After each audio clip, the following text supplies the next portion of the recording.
nous sommes place d'Italie, devant la mairie du 13e arrondissement. Nous sommes au coin de la rue des Gobelins, qui va directement à la rue Mouffetard. D'ailleurs, la rue des Gobelins s'appelait autrefois rue Mouffetard, elle s'est prolongée jusqu'ici. Et donc là, nous sommes à l'entrée du 13e arrondissement, en fait, quelque part. Parce que juste au bout, nous avons le 5e arrondissement. Tout ça, surtout pour les personnes qui ne sont pas de Paris et qui sont nombreuses. Donc cet arrondissement est souvent connu comme étant aujourd'hui le Chinatown, l'arrondissement chinois, mais ça ne concerne qu'une partie de l'arrondissement. Nous avons aussi la Butokai, les Gobelins, la Bibliothèque nationale, enfin l'arrondissement ne se réduit pas à cela. Bien qu'effectivement la rue Caillot, où nous avons nos activités depuis une vingtaine d'années, nous avons commencé, je crois, au Caillot en 89, se situe vraiment dans le quartier chinois, entre l'avenue d'Italie et l'avenue de Choisy, d'Ivry. Voilà. Donc, moi, comme je suis arrivé en 66 dans le 13e arrondissement, par la rue des Gobelins, et puis après je suis allé vers l'autre, je suis rentré vraiment en plein dans le 13e, complètement vers la rue de Tolbiac. Et cet arrondissement est devenu, au cours des 35 dernières années, puisque en 74-75, j'ai créé le mouvement astrologique, le siège social était 225 rue de Tolbiac. Il est devenu donc depuis plus de 20 ans un des lieux forts de l'astrologie à Paris, en France et éventuellement même en Europe. Rue de la Providence, qui a donné d'ailleurs son nom à la Télé-Providence. Nous avons des locaux au rez-de-chaussée où il y a eu des cours d'astrologie.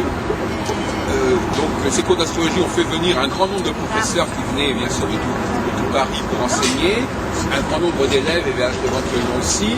Il y a eu aussi, c'est là qu'est s'est constituée la bibliothèque astrologique, Bibliotheca Astrologica. Et donc grâce à la mairie du 13e, nous avons profité de la maison des associations du 13e, rue Caillot, qui a été le théâtre d'un grand nombre de réunions astrologiques, et notamment à partir de 2004 d'un super colloque qui a eu lieu et qu'on met en ligne maintenant sur Télé-Providence, et puis à partir de 2005 de réunions 2 fois par an dans le cadre du Conseil supérieur de l'astrologie française. Alors nous avons eu d'autres lieux dans le 13e qui nous ont marqués. En 95, le colloque de décembre qu'on a mis en ligne s'est situé plutôt vers la Butokai, rue de la Butokai. Voilà, donc en direction du 14e arrondissement si on veut, puisque nous avons eu aussi des enregistrements dans de nombreux cafés de l'arrondissement, les Funambules, rue de Tolbiac, et puis le Café de France, qui est justement place d'Italie, voilà, derrière nous, et le Café de l'Avenue, qui est devant la Bibliothèque nationale, site Mitterrand. D'ailleurs là, il y a eu aussi des enregistrements au Café MK2 Bibliothèque, et également à l'exposition de la Bibliothèque nationale. Et avec Catherine Lire, nous avons même filmé la passerelle Simone de Beauvoir qui connecte le 13e avec le 12e. Qu'est-ce que je peux dire encore de cet arrondissement? Nous avons également, depuis quelques années, un centre spiritualiste, Spirit, rue Paulin-Méry, où beaucoup d'astrologues viennent se rencontrer. On a enregistré là-bas justement une séquence avec Cécile Caru, qui va également passer dans le Télé-Providence hebdo numéro 6.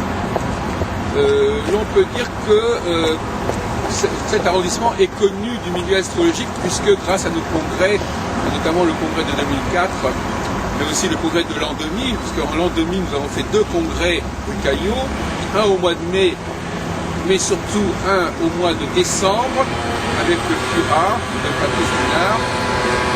Ce sont des congrès qui ont rassemblé un grand nombre d'astrologues, de chercheurs, qui sont donc venus dans le 13e spécialement. Donc on peut dire que le 13e, tant au niveau des enseignants, que des conférenciers, que des étudiants, et maintenant, bien entendu, nous émettons nos archives télévision sont rue de la Providence. Donc le 13e est une plaque motrice, une plaque tournante de l'astrologie francophone depuis donc un quart de siècle.